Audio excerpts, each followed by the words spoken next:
Alright, so these are the sideboards for their decks. So we're going to be playing 3 basically post-sideboarded games. We'll go over what we're siding in and stuff. I'm thinking we're going to play assuming we don't know what the other person is taking in or taking out. So we're trying to do the guessing kind of game. I want to board in the Duresses for sure.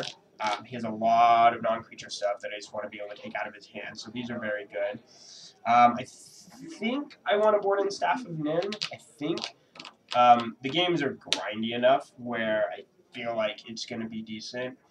I think I want to Ground Seal just because it cycles and it does shut off his Snapcasters, which isn't I don't think it's bad just because it cycles. If it didn't cycle like Grafdigger's Cage, I don't want to bring it in because I don't want to be down a card, but it replaces itself. And I'm not sure if I want Underworld Connections or not. I'll have to see what I want to board out. Another Rakdos Return maybe isn't bad, but so these are the cards. These are maybes, and then these probably.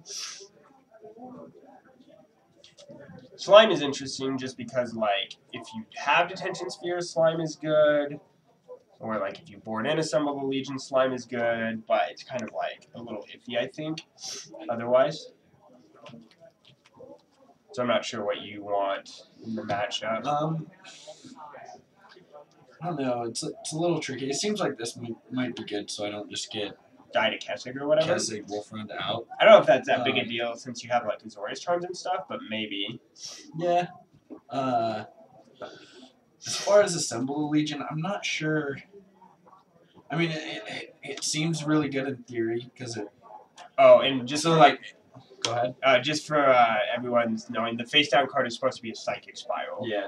I'm assuming you're not boarding this in this matchup. No. These are all the cards I don't think that I want. That you want. The game might not be terrible. I mean, it stops like your planeswalkers, and then most Jund players bring in like the connections. Yeah, that's kind of where I'm at. Is kind of I feel like I kind of want to bring in connections. I was thinking about spheres, but it seems a little loose. Plus. Most of the Jund decks right now, it seems like they're playing Abrupt Decay for Reckoners, so yeah, this just gives it another target. I don't think I want that. Now the question is like these cards. Counterflux, it deals with Thragtusk pretty well, I feel like, but I don't know if I want like too many counter spells because I still need ways to deal with your board states. Yeah, I can't just get behind. Yeah. So I'm probably gonna stick with 2. This is just. The blue player in me coming out. I want to have more. But the other reason I kind of want Ghost Quarter is if I want to try out Legion, I've never actually played with this card in Standard, so I don't know if it's good or not. But it seems in theory like if I have this in play, and this is like a backup to your Wolf runs with charms and stuff, it seems kind of hard for you to kill me. Yeah, the only way I can really win probably through an Assemble the Legion if I don't have the Wolf run is with like an Olivia, right? Yeah. So I think these 3 cards are probably good to bring in. Yeah, for sure. I mean, this just flat out kills like Hunt Masters and Olivias, right? Yeah. Like the only card it's not good versus is Thragtusk. And even then, I can still like Azorius Charm, the token that you get or whatever, which isn't the best. It's still like, but hopefully some of the value that I get from killing multiple creatures makes it worth it to that point. Yeah. Plus, Angels block Thragtusk tokens pretty well. As far as what I want to cut, seems like pretty much everything in here is pretty good. Charm, I'm not sure if I really want it. I like how it loots when I'm like flooded, like that last game. Yeah. And it also counters return. Yeah, and it counters like planeswalkers too. Yeah. I mean, I think twice I'm probably going to take out, just because, like, I know it's kind of help, like, insurance there so you don't get, like, flood or screwed.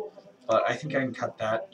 Harvest Pyre, I don't know if I'm going to be really killing you by casting that on Reckoner. It can randomly kill your creatures, but I'm bringing in Verdict, and I still have Searing Spears and Azorius Charms and Mortars. So this is probably an okay card to cut. And this is just all theory. Like, I haven't played this matchup in a while. Then the last card, let's see.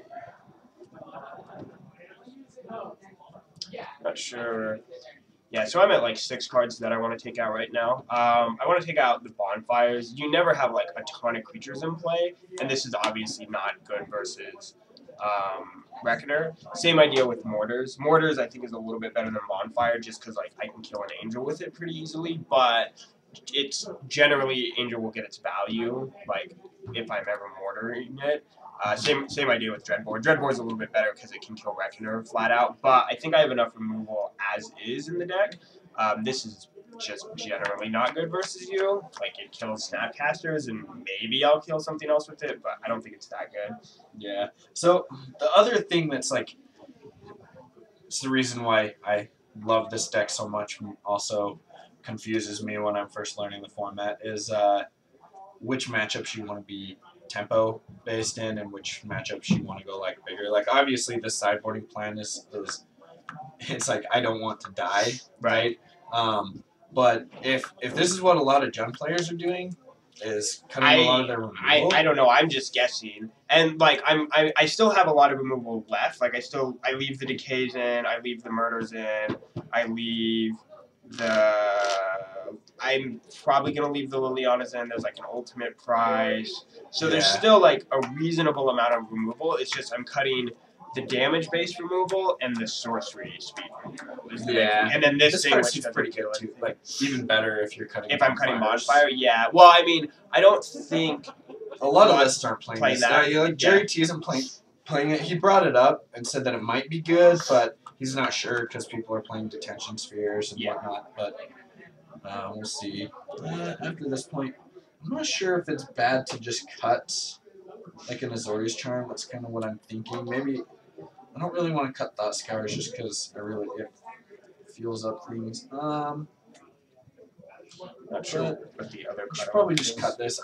This may be totally wrong. I don't know, but we'll kind of go from here and then see how the matchups play out, and that way once I get a little bit of a better feel, it might be better. I could just cut a land for Ghost Quarter, but yeah, I kind of still want as many lands as I can have. Because the one problem with Ghost Quarter too is like you're obviously down a land. Yeah, so I'm just gonna sideboard it in as a spell, which kind of helps with cutting Think Twice and Thought Scour. Yeah. That way I don't get extremely like you'll draw more land even though you're cutting 2 cantrips. Yeah, which makes Revelations just as fine too. Yeah, I'm not sure what other I need. If I want to board in the 2 connections, I need to board out one other card, and the ones I'm debating about right now is either Liliana, Olivia, or I don't think there's anything else I want to cut. Maybe an Arbor Elf, but like I like that guy. Yeah, I mean you want the acceleration, and that's why he has 2 on the list is to have an extra two accelerators. I think probably the Olivia would be a better cut, just because like you already have. He was playing 3, right? So you still have 2 in there. Yeah, I still have 2, and then like. Yeah, because you don't really want to draw multiples of them, and even when you draw them, like sometimes they're still not that great. So yeah, so that's our sideboarding plan for games 3 through 5. So we'll be bringing those to you in the next video.